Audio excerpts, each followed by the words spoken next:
What it took to survive under the influence of the church in the Dark Ages was something no one talks about. Not in the way it really happened. Not the way it tore families apart, crushed spirits, and turned neighbor against neighbor under the shadow of a stone cathedral. This is the story of Aldric of Ashworth, a man who wanted nothing more than to feed his children, and how that simple wish nearly cost him everything. The year was 1247. The English countryside stretched in every direction, like a quilt stitched in brown and green, dotted with small villages that clung to the earth as if afraid the sky might swallow them whole.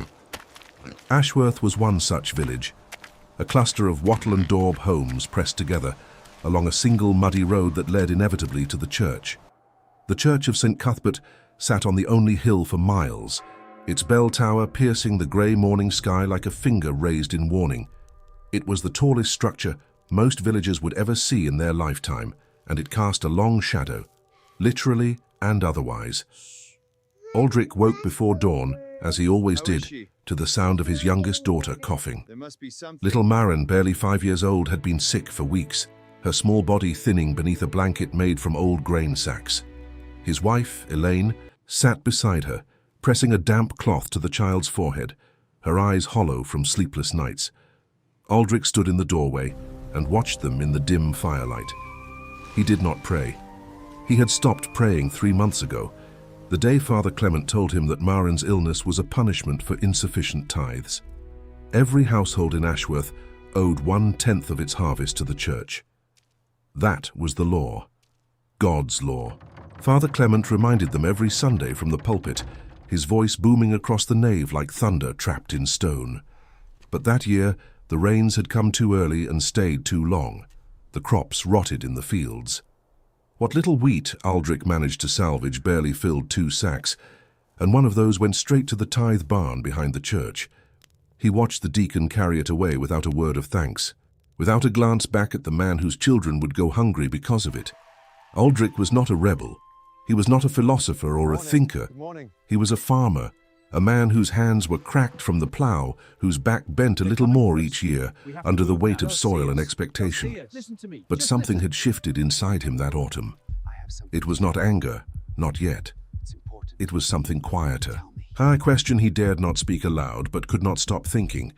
If God was truly watching, why did he only seem to speak through men who never went hungry? He walked to the village well that morning and found his neighbor, Thomas the cooper, already there. Thomas was a thin man with careful eyes, the kind who always seemed to be measuring the distance between what he thought and what he said. They exchanged a nod. Then Thomas leaned closer and whispered something that would change everything. "There is a healer," Thomas said, his voice barely louder than the wind. "In the forest beyond Dunmore Ridge, a woman. They say she can help the sick when no one else will." Aldric felt his chest tighten. He knew what Thomas was suggesting. Anyone who sought help outside the church's sanctioned prayers and blessings risked accusation. The word heresy floated through the village like smoke, invisible but everyone could smell it. "I cannot," Aldric said. Thomas looked at him for a long moment. "Your daughter is getting worse, Aldric. You know that." And he did know. He knew it the way a man knows winter is coming, not because someone told him, but because he could feel it in his bones. That night, Aldric sat by the fire and watched Maren sleep. Her breathing was shallow, each exhale a fragile whisper. Elaine sat across from him, mending a torn tunic, though her hands trembled too much to hold the needle steady. She looked up at him, and in her eyes he saw what she could not say, that she was afraid, that she was losing hope, that she needed him to do something, anything. He thought about Father Clement's words, about the tithe, about the cold stone floor of the church where he had knelt so many times, asking for mercy that never came. He thought about the healer in the forest and the risk of being seen. If anyone reported him, the consequences would be swift. Public penance, the stocks, or worse, excommunication, which in a village like Ashworth was not just spiritual death but social annihilation. No one would trade with him. No one would speak to him. His family would starve not from famine, but from silence. But Maren coughed again, a sound so small and broken, it barely disturbed the air. Aldric made his decision. Before dawn, he slipped out of the house with a pouch of dried herbs he hoped to trade and walked into the forest. The trees closed around him like the walls of a cathedral, but here at least no one was watching, or so he believed. What Aldrich did not know was that someone had already seen him leave, and that someone owed Father Clement a debt far greater than any tithe. Check if you are already subscribed to this channel, because every story we tell here is one that history tried to bury, and if you don't hear it from us, you might never hear it at all. The forest beyond Dunmore Ridge was old, older than Ashworth, older than the church, older perhaps than the faith that had claimed dominion over it. The trees were thick and knotted, their roots twisting through the earth like veins beneath skin. Morning fog clung to the ground, and the only sound was the soft crunch of Aldrich's boots on fallen leaves. He found her by following the smell of wood smoke and something sharper, rosemary perhaps, or thyme. The healer's home was not a home at all, but a shelter built from salvaged timber and woven branches, tucked against a rocky outcrop, where a thin stream trickled through moss-covered stones. She was sitting outside on a stump, grinding something in a stone mortar, and she looked up at Aldrich with eyes that were neither surprised nor afraid. Be careful. Her name was Marjorie. I will. She was perhaps 50 years old, though it was hard to tell. Her hair was grey and wild, her face lined by decades of sun and solitude.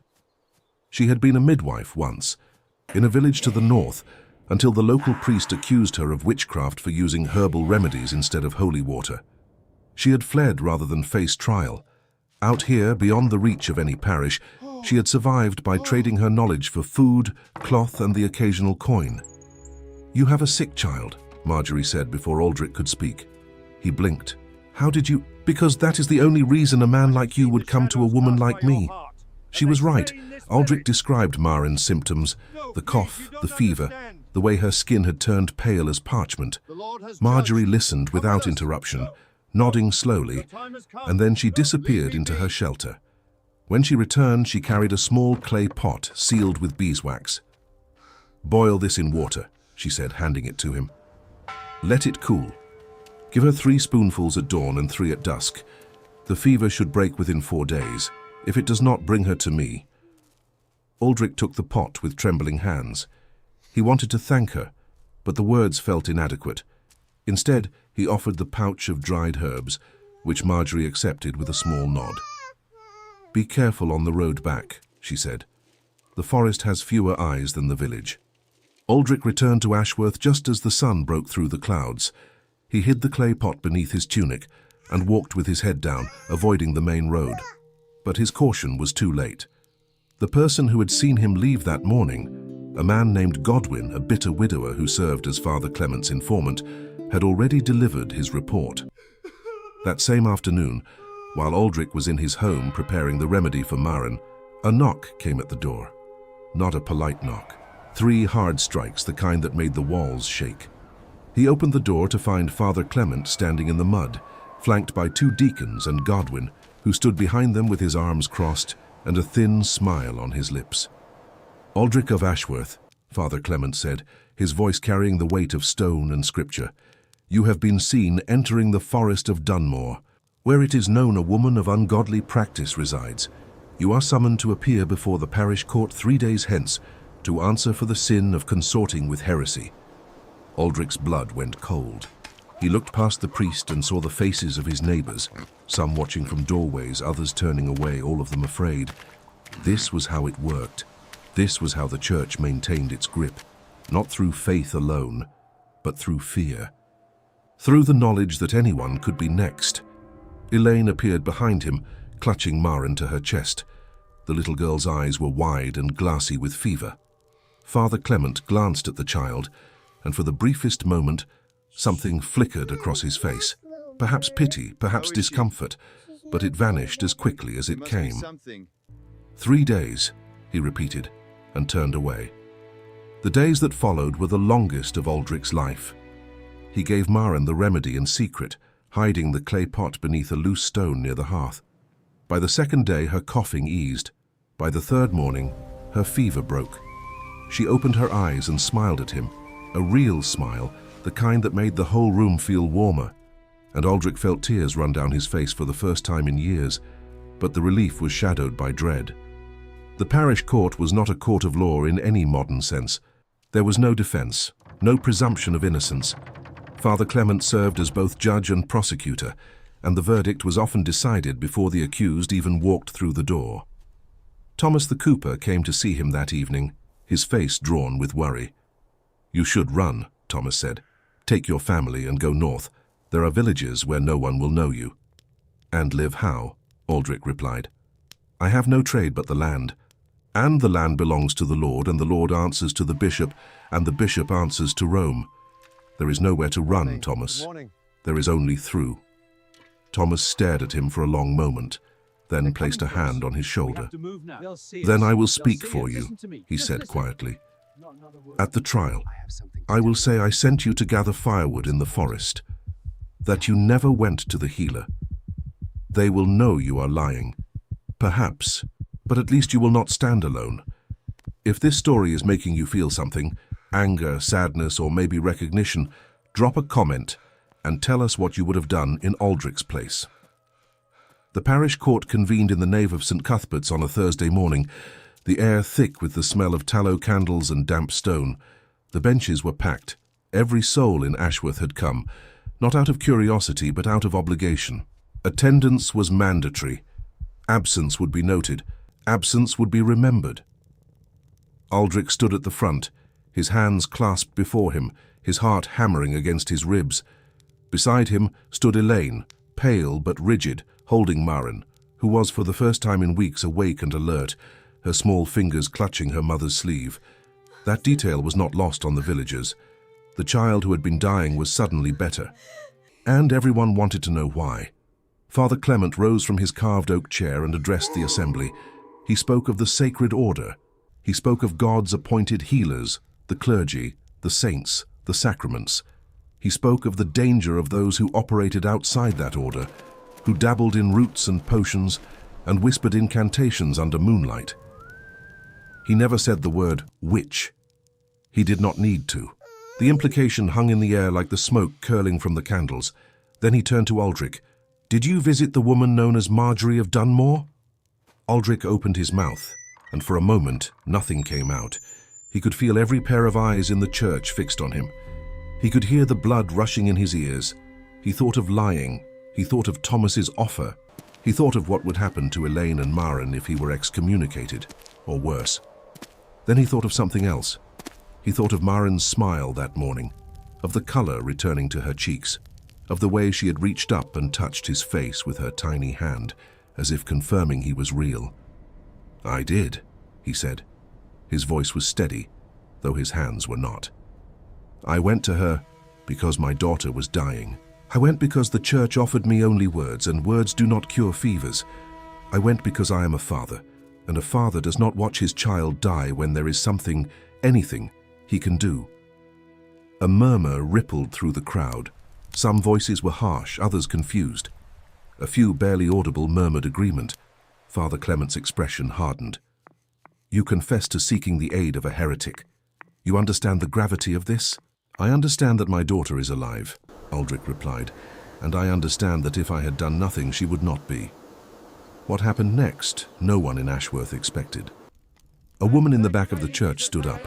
Her name was Agnes, the blacksmith's wife, a quiet woman whom most people barely noticed. She had lost her own son 2 winters prior, a boy of 7 who died of a chest illness after Father Clement insisted that prayer alone would suffice. Coughing up blood, Marjorie. "My boy died," Agnes said, her voice cracking but clear. "He died because I listened, because I was afraid, because I believed that obedience was the same thing as faith." She paused, and the silence that followed was so complete that the dripping of water from a crack in the ceiling sounded like a drumbeat. "Aldrich's daughter is alive. My son is not, and I have carried that weight every single day. Every single day."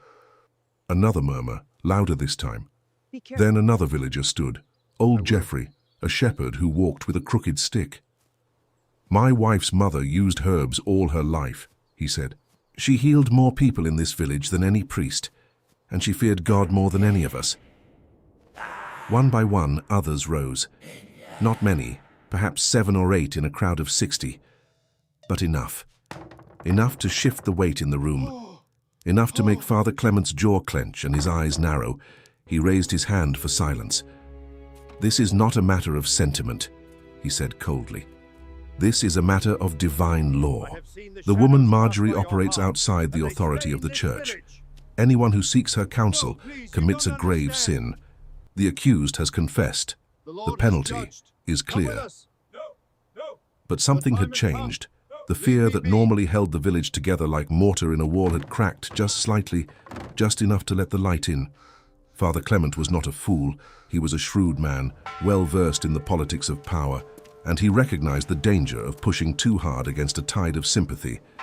An excommunication would serve as a warning, yes, but it would also create a martyr, and martyrs were far more dangerous than heretics. After a long silence, he delivered his verdict. Aldrich would not be excommunicated.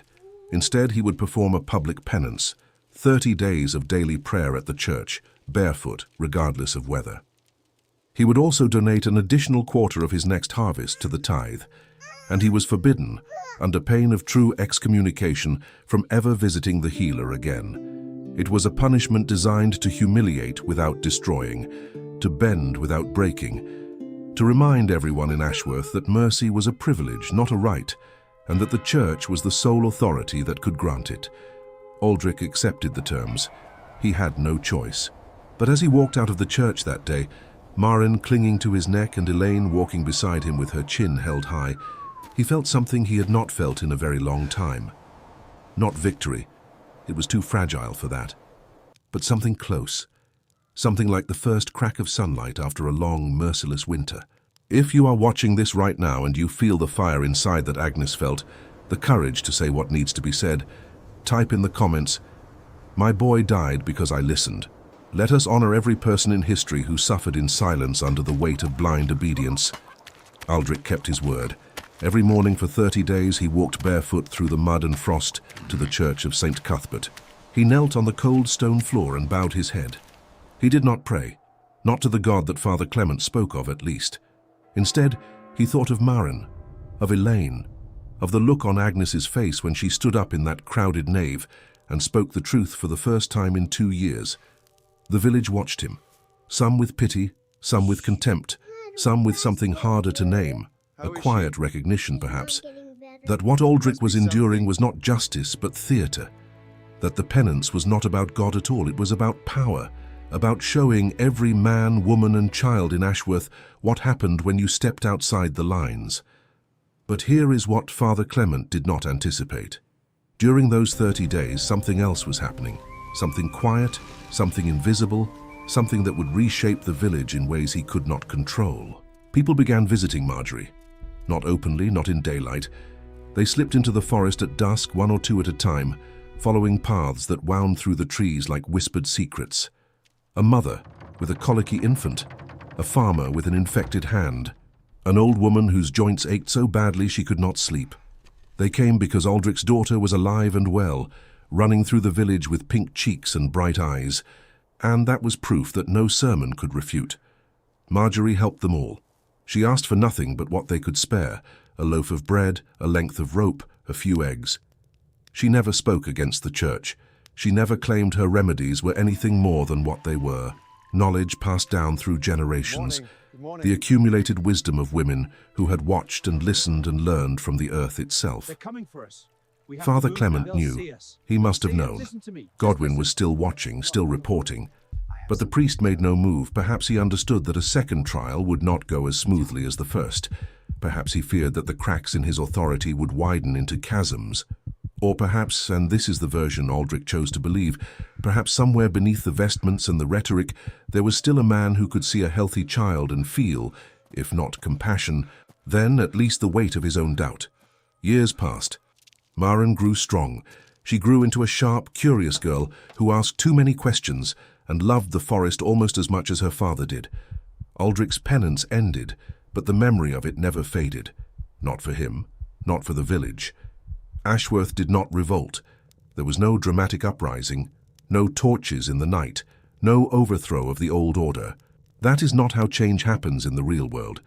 It happens slowly, imperceptibly, like water wearing down stone. What happened instead was this. The people of Ashworth learned quietly to hold two truths at once. They attended Mass every Sunday. They paid their tithes. They bowed their heads when Father Clement spoke, but they also helped each other in ways the church could not see and could not control. They shared food when the harvests failed. They visited Marjorie when their children were sick. They carried the knowledge that obedience and survival were not always the same thing, and that sometimes the bravest act a person could commit was simply to choose life over doctrine. Father Clement died in the winter of 1261. He was found in his chamber, alone, surrounded by candles that had burned down to the wick.